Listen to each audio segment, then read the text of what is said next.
Isabelle Vériac, je suppose que vos étudiants ici à l'École supérieure de design doivent être passionnés de préparer une biennale comme ça. Oui, passionné, parce que c'est effectivement l'affaire de tout le monde, toute la cité, toute l'école travaille depuis de nombreux mois à réaliser des expositions, des préparations de conférences dans la ville, sur place. Donc c'est vraiment une activité collective. Pour tout le monde et aussi pour les gens qui sont dans notre proche périphérie, nos collègues justement de la ville, de la métropole, qui travaillent sur la rue de la République, du design.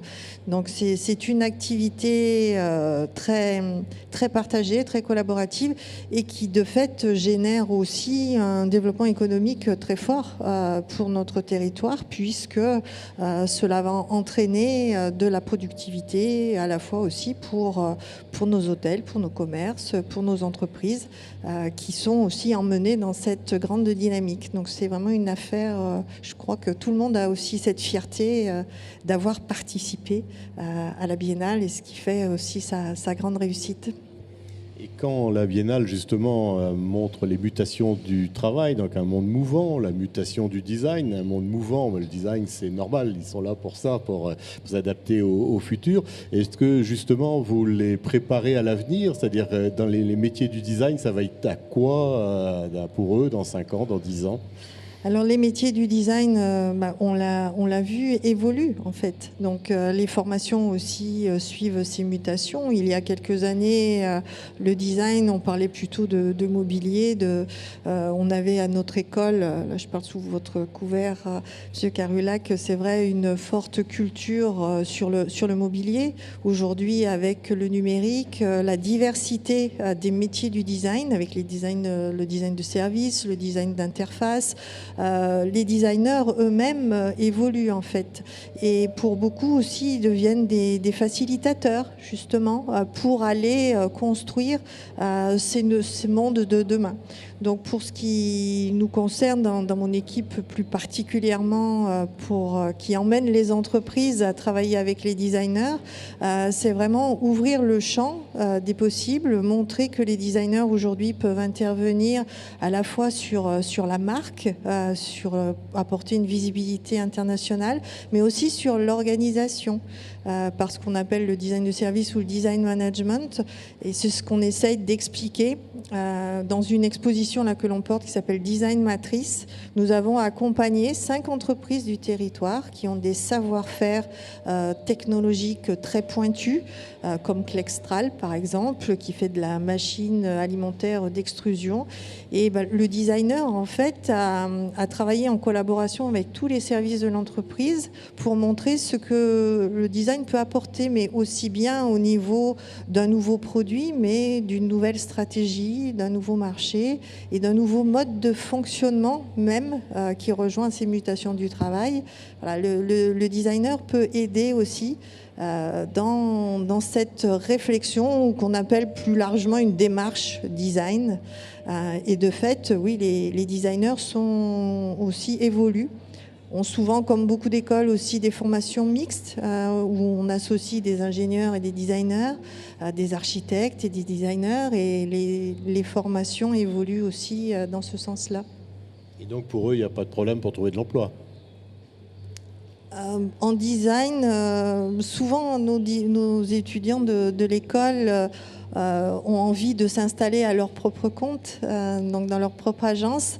Donc là, c'est quand même pas très très facile, mais sinon ils vont travailler avec d'autres confrères plus expérimentés ou travailler avec des entreprises ou des collectivités de plus en plus. Christian Varroquier, votre partenariat ici avec la Biennale, voilà, la Biennale 2017, on sait, c'est sur le travail, ça va se terminer. Pour vous, l'envie de Biennale va se continuer, je suppose. Vous auriez envie que la Biennale aille vers où? Écoutez, pour nous, être partenaire de la Biennale et en même temps proposer des objets design qui nous servent à expliquer un peu ce qu'est le monde numérique et ce qui est finalement un petit peu le monde invisible d'Orange et des services, pour nous est très, très importante.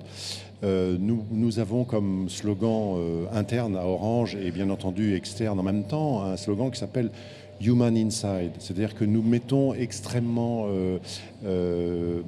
l'importance sur le fait que c'est l'humain qui crée les choses et donc c'est au service de l'humain que nous travaillons toujours en permanence. Donc je pense que nous aurons de plus en plus besoin de nous présenter au-delà de, j'allais dire, nos boutiques et notre marketing ordinaire, dans des zones, dans des lieux tiers, où justement on parle d'autre chose que du produit, du service et du prix, mais où on parle également de l'homme qui est transformé et qui transforme ces outils numériques. Donc pour nous, la Biennale du Design de Saint-Étienne, j'allais dire, c'est presque concomitant à notre envie de rendre les services Orange et sa technologie finalement beaucoup plus facile à toucher, à être en émotion, en interaction émotive avec le grand public.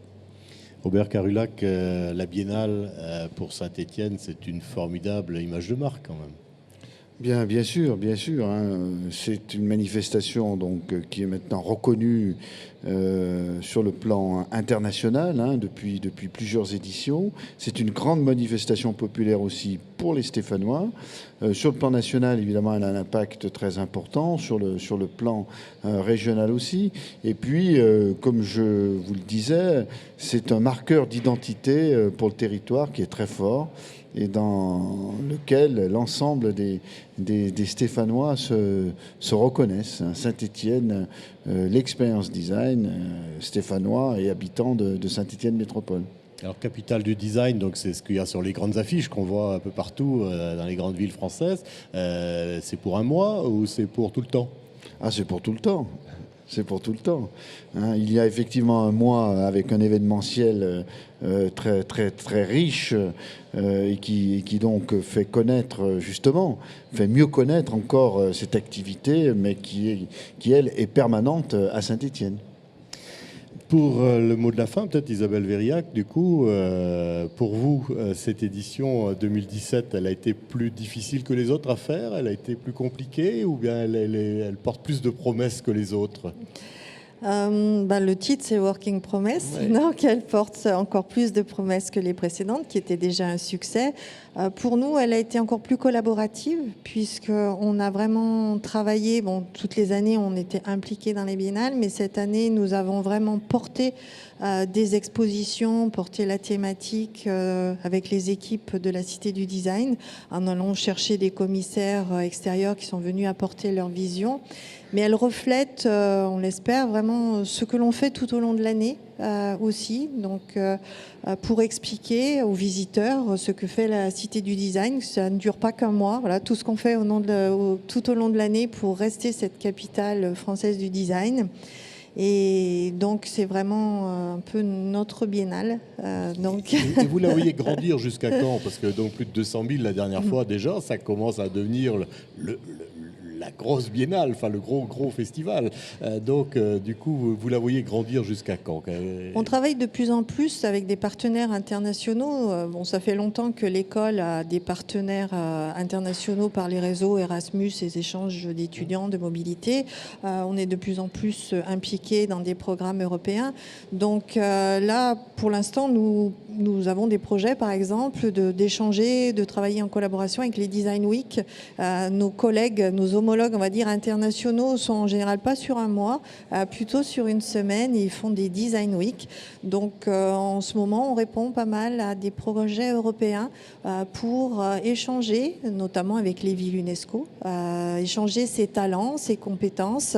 Donc les limites géographiques n'ont pas de limite, justement, parce que si demain on fait une biennale en écho avec Détroit, on peut encore augmenter le nombre de participants. Et voilà, donc c'est une autre forme, encore une mutation. Et grâce au réseau, bien sûr, pouvoir travailler beaucoup mieux. Donc nous-mêmes, nous appliquons aussi ces mutations. Vous allez vous exporter, aller dans les autres Design Week, comme vous dites. C'est de travailler encore plus en collaboration.